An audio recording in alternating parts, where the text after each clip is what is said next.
The question is, can Congressman Paul survive the attacks now that it's apparently his turn to receive them? Joining us now, a man who has worked with Congressman Paul for decades, good friend of the show, Lew Rockwell, chair of the Mises Institute in Auburn, Alabama. Lew, it's a pleasure. Welcome back to Freedom Watch. Judge, great to be with you. Given that Especially there's today. big government, thank you, Lew, given that big government seems everywhere these days, every aspect of our lives regulated by the federal government, how do you explain the rise of Ron Paul? Well, I think it's precisely that. It's actually two things. First of all, the economic crisis. This is what's changed from 4 years ago when, of course, Ron said there was going to be a crisis and everybody laughed at him, but of course he was correct.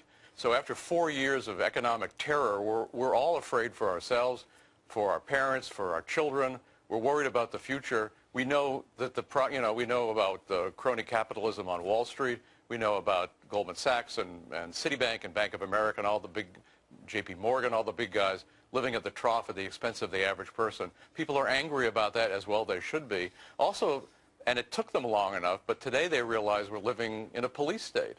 I mean, not only is the government running a police state, in fact, all around the world for many, many countries, but they're running one here at home, and there's nothing that's beyond them. The great John T. Flynn defined totalitarianism in terms of a government as a government that felt it could do anything. There was nothing beyond it. It might not do everything, but if it decided to do anything, it could do it. So this is the government that, for example, can order us not to use our cell phones in our cars.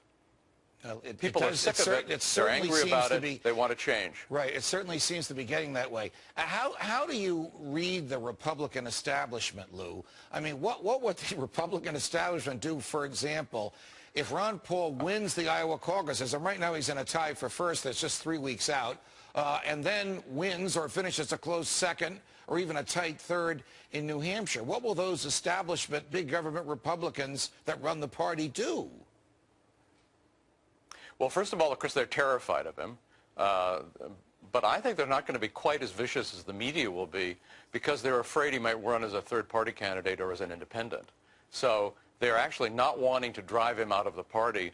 So I predict they will not be quite as nasty, but they'll use surrogates in the media and otherwise to go after him. And as you said, the knives will be out. How do you explain something like Bob Barr, who was one of the prosecutors of Bill Clinton in the impeachment saga, who was the Libertarian nominee for president in 2008, who calls himself a staunch Libertarian, endorsing Newt Gingrich, of all people? Well, I guess he wants to have a future in Georgia politics. I don't know. I must say he's always had an animus for Ron Paul. And so I guess that must be part of it. Bob Barr is good in some civil liberties areas. Some people would question whether he really is a libertarian in other matters. But I think it's just a matter of judging his own future, and he wants to be getting good with the Republican establishment in Georgia. They all endorse Gingrich, which it seems to me all you need to know about the Republican establishment in Georgia, that they would be for this neocon warmongering crookster from D.C. All right. Lew Rockwell giving us the inside scoop from the Ron Paul view. Lew, it's always a pleasure. Thanks for joining us. Thank you, Judge.